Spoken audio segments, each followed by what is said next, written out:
Hey, welcome back to Fan Talk by yours truly, Kyle Brenchley. It is a Tuesday, and you know what Drake says.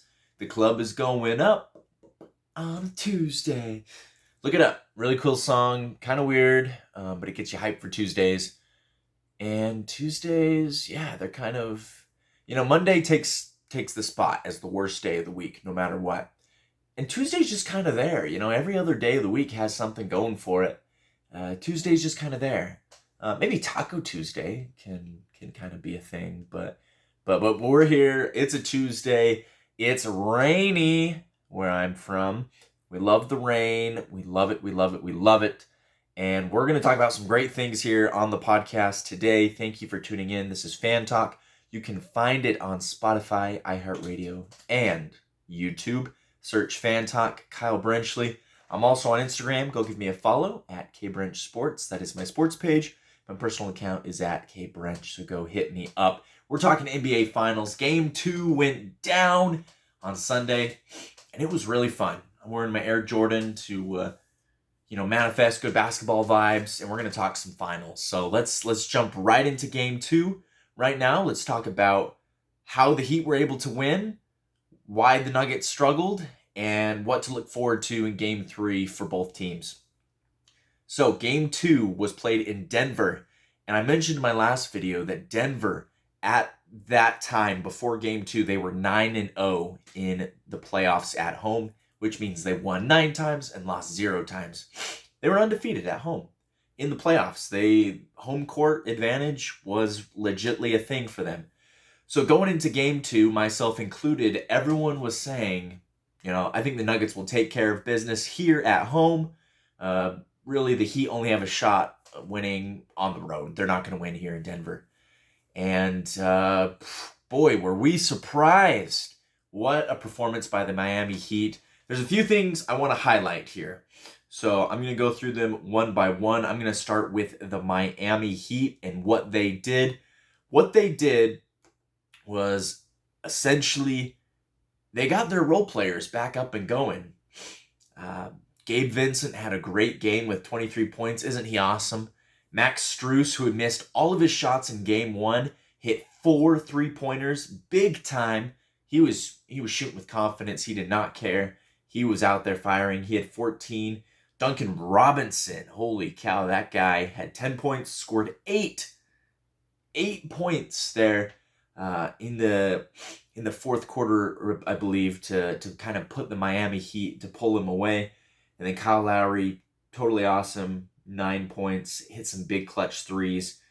Caleb Martin still kind of struggled, but hit a big-time shot. Cody Zeller provided a lot of relief off the bench for Bam Adebayo. And Kevin Love, of course, was inserted back into the lineup, which was a good move. It helped them defensively, and he had 10 rebounds as well, so it helped them there on the glass. So Miami Heat played good team basketball. They had a lot of players in double figures, and defensively, they figured out a way to limit Nikola Jokic and the Denver Nuggets. Now, I've talked about this before. There's not really a good way to stop Nikola Jokic, to shut him down, to prevent him from doing his thing, but you can limit one aspect of his game. If you remember in the last episode, I talked about how he's averaging a triple-double, big time, so he's getting 30-plus points, 10-plus rebounds, 10-plus assists. And because he's doing that, the Nuggets are dominating. So he scores 35 points, he gets 10 rebounds, which create second-chance opportunities if it's offensive, and if it's defenses, it stops the possession for the other team. And then 10-plus assists, that means 10-plus times other players are scoring based off of his shots that he creates for them, the passes that he gives. So what do you do to stop Nikola Jokic? He's going to score. He actually put up 41 points, which is the most he's put up in a couple games. Shot 16 for 28 from the field, had 11 rebounds, but only 4 assists. So this is key here. Hear me out. Jokic goes off for 41. Has a really good performance, double-double. but he only has 4 assists, so he's not able to create shots for these other players. And a lot of the times, these shots are open threes or easy baskets because Jokic is such a good passer and can create. And so whenever he passes to an assist, it's a high percentage shot. It's a shot that usually goes in. And he only had 4 of those, so that limited the Nuggets' overall points that they could potentially score. Michael Porter Jr. also struggled. He only had 5 points. Caldwell Pope only had 6. Jamal Murray with 18, Aaron Gordon with 12. So Jokic has 41 points, but you limit how many assists he has, and all of a sudden, you win the game. Now, obviously, there were some suspect calls by the referees. I'm on Twitter. I'm very active on Twitter. And since I'm a Denver Broncos fan, somehow I've now entered into the Denver Nuggets thread. So I get a lot of Nuggets fans posting stuff and seeing stuff, tweeting stuff. And they were blaming the refs for this loss.